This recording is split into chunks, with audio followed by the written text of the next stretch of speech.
feel like maybe they should have stuck with the 3-point turn theory, because at least that would have made more sense, right? We'll get into it. Welcome back to Coffee and Karen Read Talk. Quick update, really quick. There have been 15 jurors selected. There's 8 men, 7 women. This was as of yesterday, which was Wednesday. Today's Thursday. 15 have been selected. The original goal was 16, but they are bringing in a bunch more people today. They will go over 16 if they can find a handful more.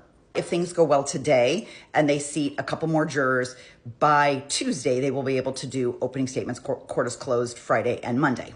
Now, if you haven't heard, there was also the defense team for Karen Read had elevated this in hopes that it could get before the Supreme Court. The idea is that they're trying to get the court to throw out 2 of those charges. The first trial ended in a hung jury, but the jurors afterwards came out and they said, we found her not guilty on 2 of these things, but we couldn't agree on the third thing. We didn't realize that would be a hung jury. We were only hung on that one charge.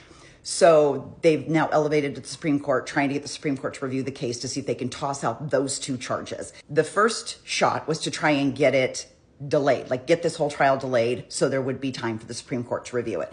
Yesterday, they said no dice, continue forward, and then they will decide. The Supreme Court votes on what cases they're going to take. I really honestly don't think the Supreme Court's going to touch this one, and I think we're going to go through a second trial, and I think she's going to be charged with all 3 charges yet again.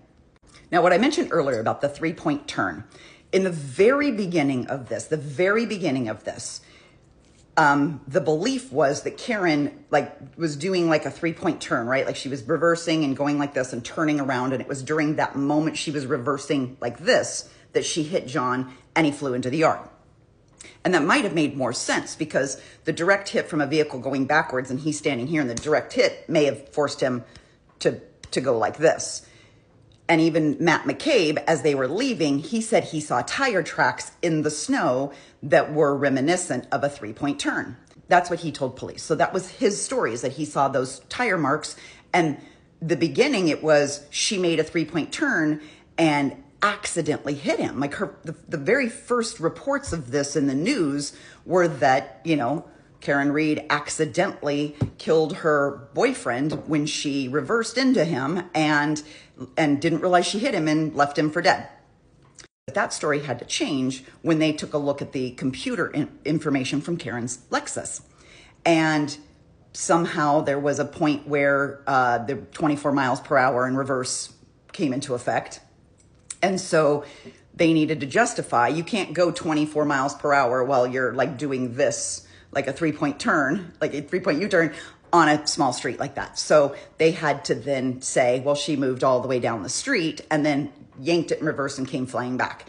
The problem is that now it just shows the corner of the car, right? That corner of the car hitting John and then him magically flying almost like sideways, right? Like it hits him here and he suddenly flies that way, like perpendicular instead of backwards, right? If a car hits you, you go backwards.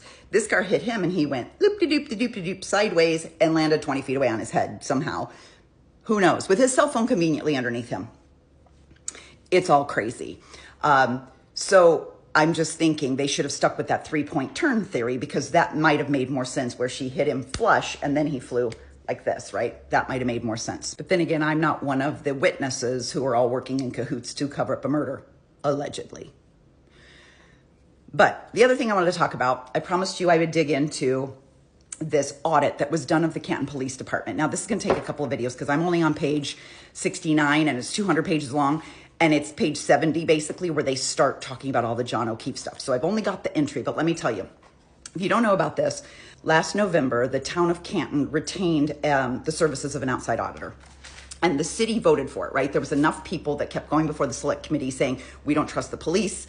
We think there's a number of investigations, not just John O'Keefe, but there was Sandra Birchmore, and there was another one, gosh, his name escapes me. There's another guy that was found on a lawn, but these officers have been accused of a lot of bad shit, and the city has been sued. If you go back and go through my Karen Read playlist toward the end, the later ones, when I'm talking about the Albert brothers, you're going to hear all about like Officer Lank and all these guys, and all the dirty shit they've done.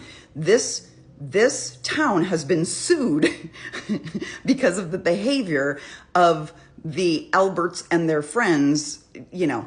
Anyway, the townspeople are like, we're fed up. We need an outside third party to come in here and examine all of you and tell us, you know, tell you that you're not doing a good job because you're not listening to us. Now, the results were released on April 1st. This audit went from last November 18th to March 30th. So it was 4.5 months long. And they conducted 55 different interviews. They did say that every single person in law enforcement that they questioned was very forthcoming. They looked at 52 different work areas. So they looked at things like their field reporting practices, all the policies, like here's how you handle a hit and run. Here's how you handle domestic violence. So they looked through all of the different policies, code of conducts, all of those things. So there was a whole bunch of different things that they looked through and then assessed the department on how well they do them. Now, there's a big chunk, and I'll show you.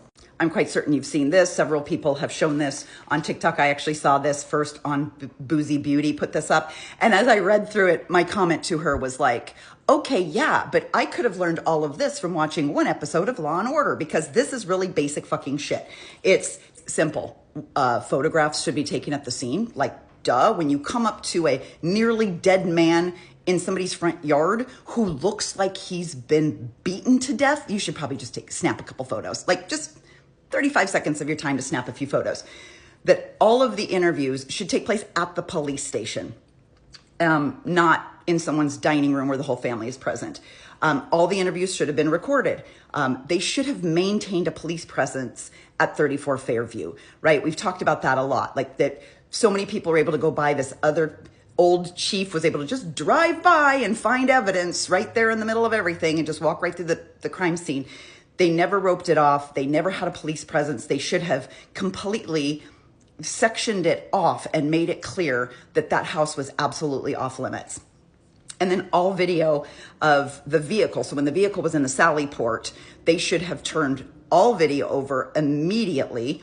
And I'm sure Canton PD read this and they were like, but wait a minute. If we turn it over immediately, we don't have time to doctor it and invert it and change the timestamps. Like, we just simply can't work that fast. Immediately, they should have turned stuff over. I'm going to have to come back for another video, but just before I go, one major recommendation that I've seen through the first 70 pages repeatedly is that every single squad car, whether you're a patrol officer or you're a sergeant, you should have a crime scene evidence collection kit in your car. Just the bare minimum, even just like baggies or something for collection should have been in every car, because there should have been no excuse why this evidence was collected in red Solo cups. I mean, I could vent about that all damn day.